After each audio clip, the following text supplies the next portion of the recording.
Good morning to all of you. आज हम second part करने वाले हैं न्यूमेरिकल्स ऑफ किरचॉफ्स लॉ पे। सेकंड लॉ ऑफ किरचॉफ्स और फर्स्ट लॉ ऑफ किरचॉफ्स के बारे में डिटेल में हम स्टडी कर चुके हैं। मैंने आपको यह बताया था प्रीवियस लेक्चर में कि बेटा अप्लाई करना, किरचॉफ्स लॉ को अप्लाई करना आना चाहिए, उसके रूल्स आपको याद होने चाहिए। बेसिक न्यूमेरिकल मैंने पार्ट 1 में करवाए थे, आपने थोड़ी बहुत प्रैक्टिस भी की होगी। उसी लेवल के न्यूमेरिकल्स आपके एग्जाम्स में पूछे जाते हैं। कुछ इंपॉर्टेंट न्यूमेरिकल्स मैं इस वीडियो में लेके आया हूँ पार्ट 2 में आपके लिए, और बचे हुए कुछ इंपॉर्टेंट न्यूमेरिकल पार्ट 3 में आएंगे इसके। ठीक है, तो आपको आज फिर से मैं समझाने जा रहा हूँ। मैं एक बार रूल्स रिकॉल करवा देता हूँ कि एक तो होता है सबसे पहले नेमिंग, दूसरे नंबर पे डायरेक्शन चूज करना, तीसरे नंबर पे मैंने बताया था ईएमएफ पॉजिटिव होगी या नेगेटिव, वो डिपेंड करेगा हमारी डायरेक्शन पे। याद रखना, ईएमएफ में हम सिर्फ अपनी डायरेक्शन देखेंगे। अगर हम पॉजिटिव से नेगेटिव जा रहे हैं यानी हायर से लोअर तो नेगेटिव, अगर हम नेगेटिव से पॉजिटिव जा रहे हैं मतलब लोअर टू हायर तो पॉजिटिव। वो बड़ा सिंपल सा रूल है। फिर आता है पोटेंशियल ड्रॉप आईआर। जब जब रेजिस्टेंस सर्किट में आएगा करंट के रास्ते में, तब तक पोटेंशियल का ड्रॉप होगा। और पोटेंशियल ड्रॉप पॉजिटिव होगी या नेगेटिव ये डिपेंड करेगा कि अगर हमारी डायरेक्शन और करंट की डायरेक्शन सेम है तो potential drop will taken be negative, और अपोजिट डायरेक्शन है तो टेकन बी पॉजिटिव। सिंपल है। एक बार फिर से करते हैं तो आपको और भी समझ में आ जाएगा। देखिए, ये सर्किट है, डबल लूप का ये क्वेश्चन है। 2 लूप है, ओके, 2 लूप हैं तो नेमिंग इसमें ऑलरेडी कर रखी है। तो दूसरा रूल आएगा डायरेक्शन चूज कर लेते हैं।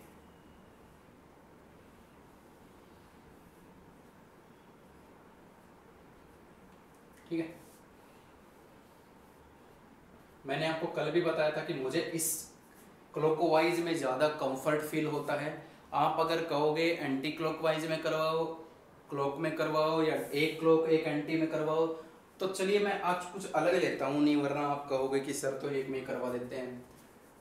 तो जैसे ये मैंने क्लॉक ले लिया, तो इसको अगर मैं एंटी क्लॉक ले लूँ तो कोई अफेक्ट नहीं पड़ेगा। ये मैंने एंटी क्लॉक ले लिया, चलो ठीक है, ये मैंने क्लॉक ले लिया, ये मैंने एंटी क्लॉक ले लिया। तो स्टार्ट करते हैं, एक लूप लेते हैं, फिर दूसरे लूप की बात करते हैं। पहले इस वाले लूप को देखिए, loop number 1, loop A B C F A. Clear? ये वाला लूप नेमिंग हो गई, जहां से चले वहीं आ गई। क्लोज लूप में किरचॉफ्स लॉ लगती है।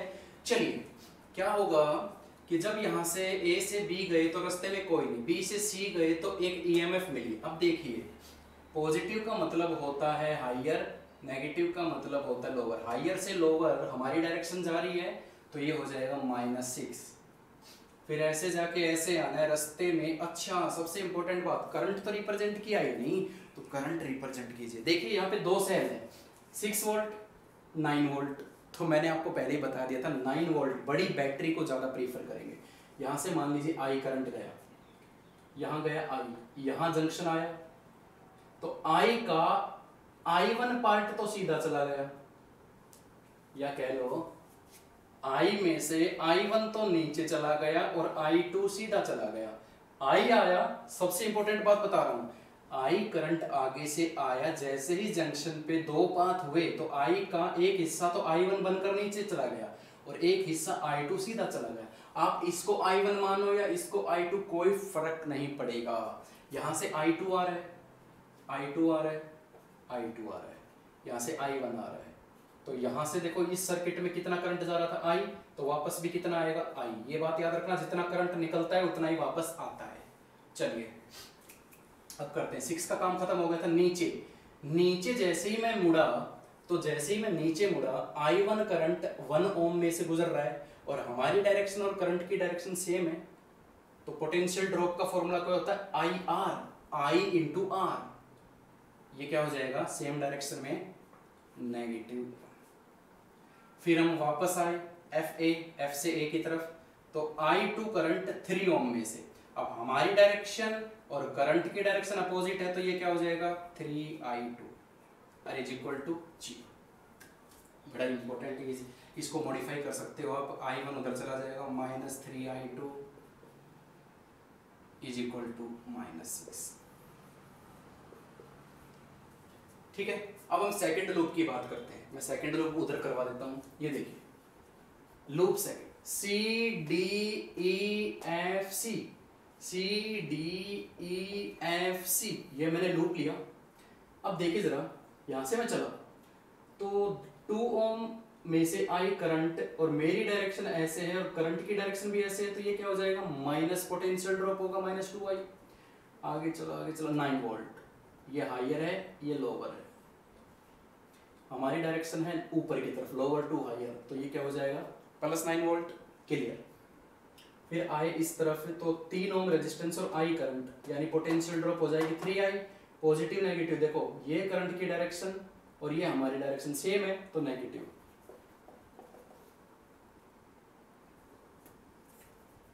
अभी 0 नहीं लिखेंगे क्योंकि ये वाला हिस्सा बच रहा है। तो यहाँ से I1 करंट 1 ओम में से हमारी डायरेक्शन नीचे आ रही है, करंट की डायरेक्शन भी नीचे आ रही है, तो ये हो जाएगा -I1 is equal to 0। 3 resistance थे इस लूप में, 1 2 3, और इस वाले लूप में 1 2। एक बार चेक कर लेते हैं, 1 2 1 2 3। ठीक है, तो किस तरीके से सोल्व करेंगे इसको हम, -2i और -3i, -5i -i1 +9 is equal to 0, तो ये हो जाएगा i1 + 5i is equal to 9, second equation. अब जरा गौर फरमाइएगा, सबसे इंपॉर्टेंट, मैंने बोला पार्ट 2 है तो थोड़ा सा कॉम्प्लिकेशंस तो आएगा। इस इक्वेशन को देखिए और इस इक्वेशन को देखिए, यहाँ इक्वेशन के वेरिएबल है i1 और i2, लेकिन यहाँ क्या है i और i1 सेम वेरिएबल नहीं है। सेम वेरिएबल नहीं है तो ध्यान रखना, उसमें तीसरी इक्वेशन और बनेगी, और तीसरी इक्वेशन बनाने का सबसे बढ़िया तरीका क्या है कि यहाँ से जो करंट आ रहा है ना, जंक्शन पर 2 हिस्सों में टूटा, तो ये बात पहले ही लिख लेना कि V0 जो I है ना, वही तो 2 हिस्सों में टूटा है। ये इक्वेशन हमेशा याद रखना, ठीक है। ये इक्वेशन कब यूज होगी, ये इक्वेशन उस समय यूज होगी जब दोनों इक्वेशन जो हम बनाते हैं ना, उनके वेरिएबल्स अलग अलग हो, उनको हम सोल्व ना कर पाए, तो ये वाली इक्वेशन जंक्शन वाला रूल जरूर लगेगा यहाँ पे, फर्स्ट रूल, ठीक है, कि जितना करंट एंटर कर रहा है उतना करंट बाहर निकल रहा है। I = I1 + I2। अब आपको इसको सोल्व करना है बस, I की वैल्यू यहाँ पुट कर दीजिए, या I की वैल्यू, यहाँ तो I है ही नहीं, तो I की वैल्यू यहाँ पुट कीजिए। तो देखिए, put value of I in equation second, तो I1 + 5, I की वैल्यू ये पुट कर देते हैं, I1 + I2 is equal to 9। इसको सोल्व कर दें, 5I1 5I2 is equal to 9, I1 5I1 6I1 + 5I2 is equal to 9। अब बन गया हमारा काम। अब ये देखिए, अब देखिए फर्स्ट इक्वेशन I1 I2 और फोर्थ इक्वेशन I1 I2, अब वेरिएबल हमारे सेम है, अब हम इसको सोल्व कर सकते हैं। अब तुम्हारा काम आ गया, आप कोई सा भी मेथड लगा के इनको सोल्व कीजिए। चलिए कर देते हैं, I1 - 3I2 is equal to -6, 6I1 + 5I2 is equal to 9। कुछ भी नहीं करना, यहाँ I1 है, यहाँ 6I1 है, इसको 6 से मल्टीप्लाई करवा देते हैं, तो क्या बन जाएगा ये हमारे पास, 6I1 - 18I2 is equal to -36। इसको नहीं करवाना, ये तो सेम है ना, I1 + 5I2 is equal to 9। Subtract करवा देते हैं, cancel out, -18 - 5 that is -23I2 and is equal to -36 - 9 -45, minus से माइनस कैंसिल आउट, I2 की वैल्यू आई 45/23, 45/23। तो इस तरीके से वैल्यूज आती हैं।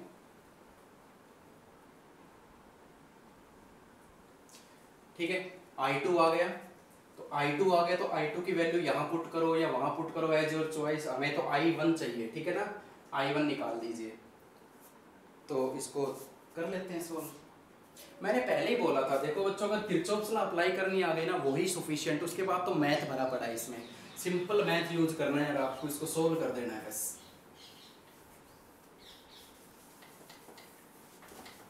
टेंथ क्लास का मैथ यूज हो रहा है, subtraction, elimination, substitution method, cross, as your choice, किसी से भी सोल्व करो। तो कुछ नहीं करना, I2 की वैल्यू वहाँ पुट कर देते हैं, put in 1 that is I1 minus 3, I2 की वैल्यू है 45/23 इज इक्वल टू -6। इसको सोल्व करना है वैसे आपको, थोड़ा बड़ा जरूर जाएगा बट कोई बात नहीं, करना तो ही।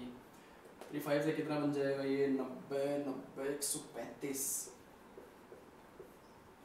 Upon 23 -6, I1 is equal to -6 135/23। LCM ले लेते हैं, 18 1 दैट इज I1। तो I1 कितना आ जाएगा यहाँ से बच्चों, I1 आ जाएगा -3/23 एम्पियर। माइनस साइन, ये तो गड़बड़ हो गई भाई, माइनस साइन आ गया। तो सोचो I1 माइनस आया है, I1 ये रहा जो नीचे बीच वाली आर्म में से गुजर रहा था, इसका मतलब करंट C से F नहीं जाएगा, करंट जाएगा F से C तक। याद रखना, मैंने पहले इसीलिए मैंने किरचॉफ्स की थ्योरी डिटेल में करवाई थी कि जब भी करंट आपका माइनस में आ जाए तो आप समझ जाओ कि करंट की डायरेक्शन जो हमने ली है ना, आंसर ठीक है, मैग्नीट्यूड ठीक है, लेकिन माइनस साइन डायरेक्शन को इंडिकेट कर रहा है। तो माइनस साइन का मतलब है I1 की जो डायरेक्शन हमने वहां पे ली है ना सर्किट में, वो गलत है, यानी करंट C से F नहीं जाएगा, F to C जाएगा, FC -3/FC। क्लियर है? अगर आप FC लिख रहे हो ना, FC, तो ये माइनस हटाना पड़ेगा आपको, ठीक है? हाँ, क्योंकि -3/23 का मतलब होता है CF जा रहा है करंट, तो माइनस का मतलब समझ में आना चाहिए। ये पहला न्यूमेरिकल था, बड़ा इंटरेस्टिंग था। अब दूसरे न्यूमेरिकल की तरफ चलते हैं। आज के सारे न्यूमेरिकल हमारे बढ़िया हैं, पेशेंस बनाए रखें, नोटबुक खोल के रखें, रफ नोटबुक उतारते रहें, खुद से सॉल्व करें, टेपे ना। दूसरे न्यूमेरिकल की तरफ चलते हैं, चलिए। ये 1 सेल, ये 2 सेल, ये 3 सेल है ना, अटपटा। चलिए,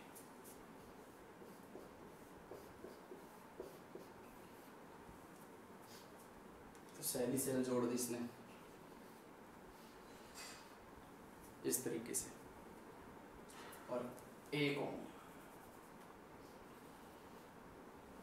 ठीक है।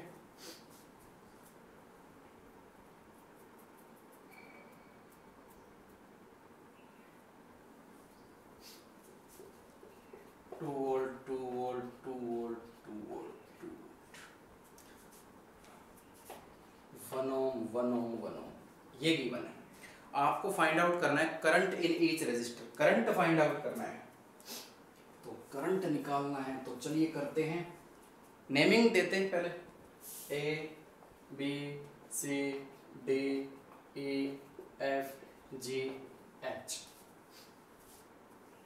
घबराने की बिल्कुल भी ज़रूरत नहीं है, ध्यान से देखिए, सस्पेंस बनाए रखें। सस्पेंस भी काफ़ी है और इसके लिए पेशेंस भी चाहिए, बोर बिल्कुल नहीं होंगे। तो देखिए किस तरीके से इसको सोल्व करेंगे। सारी की सारी बैटरी, सारी की सारी जो सेल मैंने ज्वाइन कर रखी है वो सेम EMF की है। तो यहाँ से मैं शुरुआत कर रहा हूँ। I1 करंट मैंने यहाँ से निकाला, यहाँ जंक्शन आ गया, I1 देखो मैंने I करंट यहाँ से निकाला है, I1 जैसे ही जंक्शन आया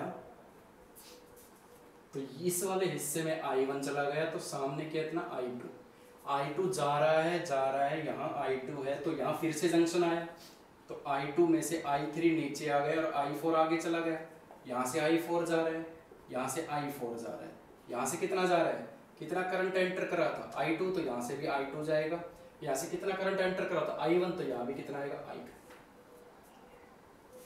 ठीक है, घबराने की जरूरत नहीं है, सिंपल चीजें कर रहा हूँ। जहां भी जंक्शन आता है वहां पे करंट तोड़ना है आपको। पहले भी ऐसे ही किया था, यहाँ से करंट आया, जंक्शन आया, जंक्शन में 2 डिवाइड हो गए, आगे गया, फिर से जंक्शन आया, फिर 2 पार्ट में डिवाइड हो गया। ठीक है ना, कोई घबराने वाली बात थोड़ी ना है, हमने तो यूज करना है। अब हम क्या करेंगे, डायरेक्शन यूज करेंगे। डायरेक्शन देख लीजिए, मैं ये वाली यूज कर रहा हूँ, तीनों में एक जैसी कर रहा हूँ। अब की बार आप कौन सी भी यूज कर सकते हो, मैंने पहले बताया था, कोई इफेक्ट नहीं पड़ने वाला इस चीजों से। चलिए एक एक लूप की बात करते हैं, फटाफट इसको सॉल्व करते हैं, बहुत ही इजी है। देखिए कौन से लूप की बात करेंगे पहले? अरे कोई से लूप की बात कर लो। चलिए, लूप ABCH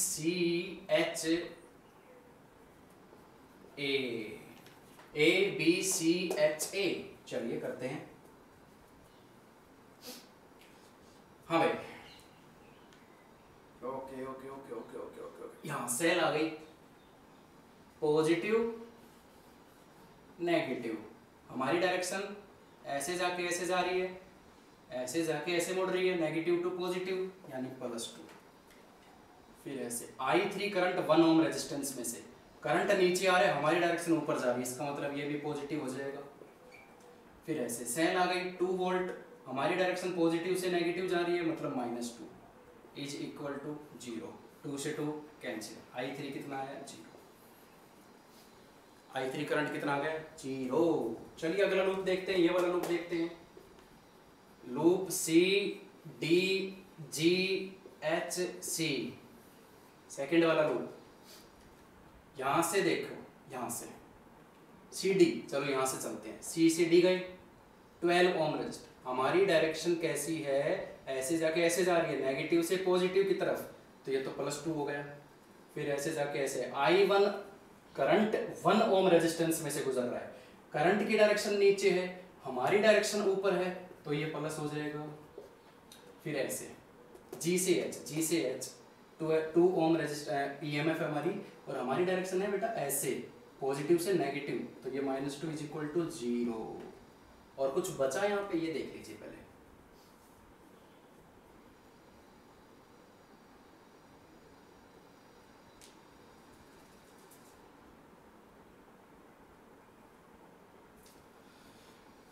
चलिए एक चीज और बच रही है, ध्यान दें, यहां से गए ये हो गया, ये रहा, यहां से वापस आए तो पोटेंशियल ड्रॉप हो गई, यहां से आए तो EMF आई, वापस जाएंगे H से C तक, तो I3 1 ओम रेजिस्टेंस में से आ रहा है, करंट की डायरेक्शन नीचे की तरफ है, हमारी डायरेक्शन भी नीचे की तरफ है, तो ये क्या हो जाएगा? Plus is equal to 0। 2 से 2 कैंसिल आउट, तो I1 कितना हो जाएगा? -I3, और I3 कितना है? 0, तो I1 की वैल्यू भी कितनी आ जाएगी? 0। ठीक है, अगले लूप की बारी आती है, लास्ट लूप DEFGD। लूप कौन सा आएगा? DEFGD। यहां से यहां गए, देखो इसको देख लिया करो, एक एक करके चला करो। D से E जाना है, D से E गए, रास्ते में कौन मिला? EMF 2 वोल्ट EMF, पॉजिटिव होगी ना नेगेटिव, तो इसके लिए हमारी डायरेक्शन देखनी पड़ेगी, हमारी डायरेक्शन ऐसे जा रही है, नेगेटिव से पॉजिटिव, मतलब +2। फिर आना है E से F आए, ये मिला, यहाँ से करंट कितना जा रहा है? I, तो I1 में से जा रहा है, हमारी डायरेक्शन ऊपर जा रही है, करंट की डायरेक्शन भी ऊपर आ रही है, तो माइनस हो गया। फिर जाना है F से G चले, तो रास्ते में फिर से सेल मिली 2 वोल्ट EMF की, तो हमारी डायरेक्शन जा रही है पॉजिटिव से नेगेटिव, ही हो जाएगा -2। और फिर जा रहे हैं हम G से D गए, तो रास्ते में I1 करंट मिला 1 ओम रेजिस्टेंस में से जो गुजर रहा है, तो करंट की डायरेक्शन नीचे है, हमारी डायरेक्शन भी नीचे है, तो ये पोटेंशियल ड्रॉप हो जाएगी इसकी negative I1 is equal to 0। 2 से 2 कैंसिल, -I is equal to 0, -I is equal to I1 0 है, तो I भी कितना हो गया? 0। सारा करंट 0 हो गया, सारा का सारा करंट 0 हो गया।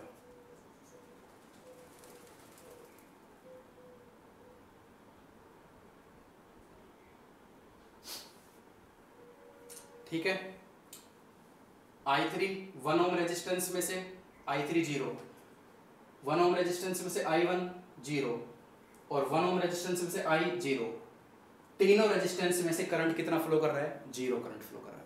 कितना कॉम्प्लिकेटेड डायग्राम था, लेकिन आंसर बड़ा सिंपल सा है, कुछ करने की जरूरत नहीं पड़ी, सॉल्यूशन होगा ही नहीं, बिल्कुल सारे कट गए, सब कुछ 0 आंसर आ गया। तो ये एक सेकंड न्यूमेरिकल था आपका, इंपॉर्टेंट न्यूमेरिकल है। नेक्स्ट न्यूमेरिकल देखते हैं किस तरीके का है।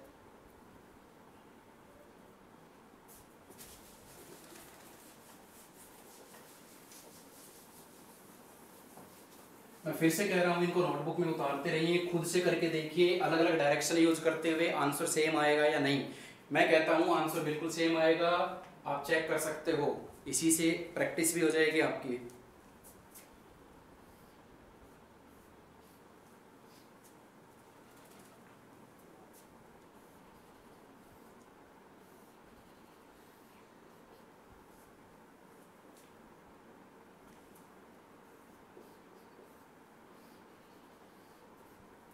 इस तरीके का डायग्राम है। 5 वोल्ट इसकी ईएमएफ गिवन है और 4 वोल्ट इसकी गिवन है। 200 ohm, 20 ohm, 60 ohm. Find out P Q R S as choice find out करना है। इसमें करंट फाइंड आउट करना है, करंट फाइंड आउट करना है, ठीक है। और एक चीज और बता देना चाहता हूं कि यहाँ पे एक एमीटर लगा रखा है जिसका रेजिस्टेंस 20 ओम है। यहाँ एक एमीटर लगा रखा है जिसका रेजिस्टेंस कितना है 20 ओम। तो मैंने एमीटर नहीं रिप्रेजेंट किया, सिर्फ और सिर्फ रेजिस्टेंस रिप्रेजेंट कर दिया है। तो उसने क्वेश्चन ई में ये पूछा गया है कि एमीटर की रीडिंग कितनी आएगी, एमीटर कितनी करंट की रीडिंग हमें देगा। तो 20 ओम रेजिस्टेंस में से जितना करंट फाइंड जा रहा है ना वो हमें फाइंड आउट करना है सिर्फ, ठीक है। सारा करंट फाइंड आउट नहीं करना। अब देखिए यहाँ पे 5 वोल्ट है, यहाँ पे 4 वोल्ट है। अब यहाँ पे माइंड में क्या आएगा कि सर ने क्या बताया था, बड़ी बैटरी को प्रेफरेंस देते हैं। आप दीजिए, मना नहीं कर रहा, बिल्कुल दीजिए। देखिए यहाँ से मान लीजिए करंट गया आई, जंक्शन आ गया, 2 हिस्सों में टूटेगा करंट। चलिए यहाँ से गया करंट I1, कितना गया I1, ओके। तो यहाँ I2 मान लीजिए, I आया, I टूट गए 2 हिस्सों में, I1 और I2, यानी यहां से कितना करंट जा रहा है I2, ठीक है। या फिर आप मान सकते हो कि I में से I1 तो ऊपर चला गया, इधर कितना बचा I माइनस I1, ये भी आप यूज कर सकते हो, ठीक है। देखो 2 तरीके हैं बड़े सिंपल से, आप अपने तरीके से करंट ले सकते हो। बड़ी बैटरी में से करंट निकला आई, आगे जंक्शन आया, जंक्शन में अब 2 हिस्सों में डिवाइड करना है। आपने इसमें से तो भेज दिया I1, तो इधर कितना बचा, या तो I माइनस I1 बचा। मान लीजिए 10 एम्पियर करंट आ रहा है, 3 एम्पियर ऊपर चला गया, तो इधर कितना बचा 10 माइनस 3 7 एम्पियर। या फिर I में से I1 ऊपर गया, I2 इधर गया, एज योर चॉइस, कैसे भी आप कर सकते हो, मैं मना नहीं कर रहा। देखिए मैं यहाँ पे लिख रहा हूँ I माइनस I1, मैं इससे सोल्व करके दिखा दूँ, क्योंकि सारे न्यूमेरिकल हमने I1 I2 वगैरह से सोल्व किए हैं। ये I करंट आया, I1 ऊपर गया, इधर कितना बचा I माइनस I1, यानी यहाँ से कितना करंट जा रहा है I माइनस I1। तो पजल होने की बिल्कुल भी जरूरत नहीं है। यहाँ से करंट गया I1, यहाँ से करंट आया I माइनस I1, दोनों यहाँ मिले तो इधर कितना करंट जाएगा, इधर इस वाले सर्किट में से कितना करंट जा रहा है I, तो वापस भी कितना आएगा I करंट आएगा। क्योंकि I1 से जब इसको और इसको मैं जोड़ूंगा, क्योंकि दोनों यहाँ मीट करेंगे, यहाँ से I1 आया, यहाँ से कितना जा रहा है I माइनस I1, दोनों यहाँ मीट करेंगे, दोनों को जोड़ के देखना, कट जाएगा I1, I बचेगा, I उधर चला जाएगा। बड़ा सिंपल से, जितना करंट हम निकालते हैं वापस भी उतना ही आना चाहिए।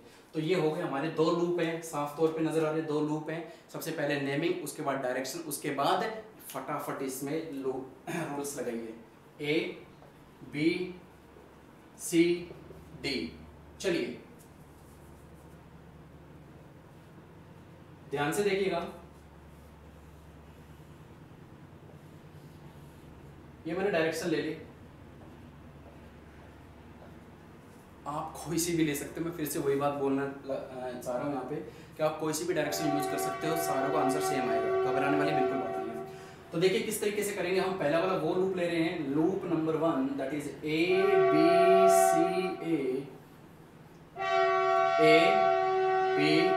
C A। तो किस तरीके से इसको सॉल्व करते हैं, सेम हमारे वही रूल्स हम लागू करेंगे। देखिए A से B जाना है, A से B गए, रास्ते में कौन मिला 5 वोल्ट। अब देखो पॉजिटिव क्या होता है हायर और नेगेटिव क्या होता है लोअर, हायर से लोअर, हमारी डायरेक्शन क्या है ऊपर से नीचे आ रही है, लोअर से हायर, तो ये हो जाएगा +5। आ रहा है समझ में। हर एक देखो कितने सारे न्यूमेरिकल्स में करवा चुका हूँ किरचॉफ्स के ऊपर, सबके ऊपर सेम रूल्स लागू हो रहे हैं। तो प्रैक्टिस कीजिए, सब कुछ क्लियर हो जाएगा। +5, फिर आना है B से C, B से C आए, रास्ते में कौन मिला I करंट 200 ओम में से गुजर रहा है, यानी पोटेंशियल ड्रॉप होगी। पोटेंशियल ड्रॉप का फॉर्मूला होता है करंट की डायरेक्शन और हमारी डायरेक्शन अगर सेम है तो ये हो जाएगा नेगेटिव, -200I, नेगेटिव हो गया। फिर जाना C से A वापस आए, 20 ओम में से I1 करंट जा रहा है, करंट हमारी डायरेक्शन ऊपर है, करंट की डायरेक्शन भी ऊपर है, ये माइनस हो जाएगा, =0। इसको सोल्व कर लीजिए, 5 से डिवाइड कर देता हूँ, छोटा बन जाएगा, ये हो जाएगा 40i plus 4i1 5 is equal to 1। First equation बड़ी सिंपल। अब दूसरे लोग की बात करते हैं।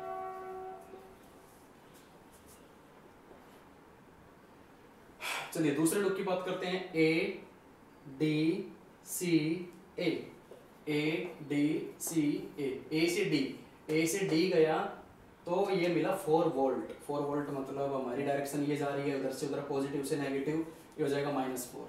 ऊपर गए तो 60 में से इतना ओम करंट जा रहा है, पोटेंशियल ड्रॉप होगी। करंट की डायरेक्शन हमारी डायरेक्शन दोनों सेम है, ये देखिए, तो ये नेगेटिव होगा 60 i माइनस i1। फिर जाना है सी से ए, सी से ए वापस आए, 20 ओम i1 करंट ऊपर जा रहा है, हमारी डायरेक्शन नीचे, तो ये पॉजिटिव हो जाएगा 20 i1 इज इक्वल टू 0। चलिए सॉल्व करते हैं इसको। -4 minus 60i plus 60i1 plus 20i1 is equal to 0। ये हो जाएगा i1 -4 minus 60i plus 80i1 is equal to 0। 4 से डिवाइड कर सकते हो, छोटा बन जाएगा, ये हो जाएगा -15i plus 20i1 is equal to 1। ये उधर आ जाएगा, प्लस बन जाएगा, 4 से मैंने डिवाइड कर दिया, सेम है।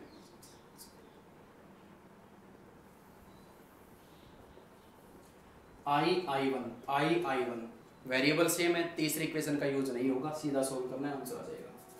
सीधा सोल्व करते हैं, चलिए 40i 4i1 is equal to 1 minus 15i plus 20i1 is equal to 1। कुछ नहीं करना, यहाँ 20 है, यहाँ 4 है, तो इसको 5 से मल्टीप्लाई कर दो ना, तो ये कितना बन जाएगा, देखिए 200i 20i1 is equal to 5। इसको नहीं छेड़ना है, 20i1 कैंसिल, ये हो जाएगा 215i इज इक्वल टू 4। तो i की वैल्यू क्या हो जाएगी, 4/215। ये तो i आ गया, लेकिन एमीटर लगा रखा है यहाँ पे, और एमीटर में से करंट जा रहा है i1, तो हमें i1 चाहिए। तो कुछ नहीं करना, i की वैल्यू आप यहाँ पुट कर दीजिए 1 में, तो ये हो जाएगा 40i की value 4/215 plus 4i1 is equal to 1। इसको सोल्व करेंगे, 160 215 4i1 इज इक्वल टू 1, ये उधर चला जाएगा, 1 माइनस 160/215। एलसीएम लेके इसको सोल्व कर लीजिए, 4i1 ये हो जाएगा 215 40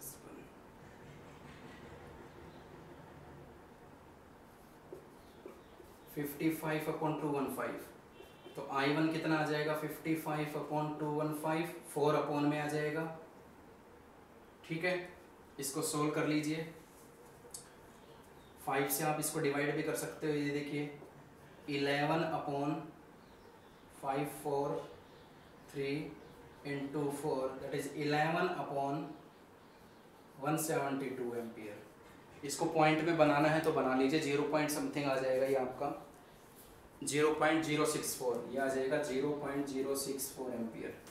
तो बड़ा ही सिंपल सा न्यूमेरिकल है, डायग्राम देख के पजल मत होना, रूल्स फॉलो करना, नेमिंग करना, डायरेक्शन चूज करना, करंट निकालना और सीधा सोल्व कर देना, रूल्स अप्लाई करना। रूल्स अप्लाई करने आने चाहिए, उसके बाद तो कॉमन मैथमेटिक्स यहाँ पे यूज हो रहा है, ठीक है। तो ये जितने भी मैंने न्यूमेरिकल्स आज करवाए हैं, इनको सोल्व करने की प्रैक्टिस करना, अपनी अलग डायरेक्शन, जो डायरेक्शन मैंने ली है उससे नहीं, फिर तो फायदा क्या होगा। इनको पॉज करिए वीडियो को, सर्किट डायग्राम बना लीजिए और अपने, जैसे मैंने क्लॉक लिया तो आप एंटी क्लॉकवाइज लगा के इसको सोल्व करके देखिए, आंसर बिल्कुल सेम आएगा, ठीक है। तो हर एक न्यूमेरिकल, जितने भी मैंने 7-8 न्यूमेरिकल अभी तक करवाए हैं, पार्ट 1 और पार्ट 2 मिला के, हर एक न्यूमेरिकल को अपनी अलग डायरेक्शन से सोल्व कीजिए। इस लेवल के न्यूमेरिकल्स आपको पूछे जाते हैं एग्जाम्स में, ठीक है। तो पढ़ते रहिए, आज के लिए इतना ही, थैंक यू।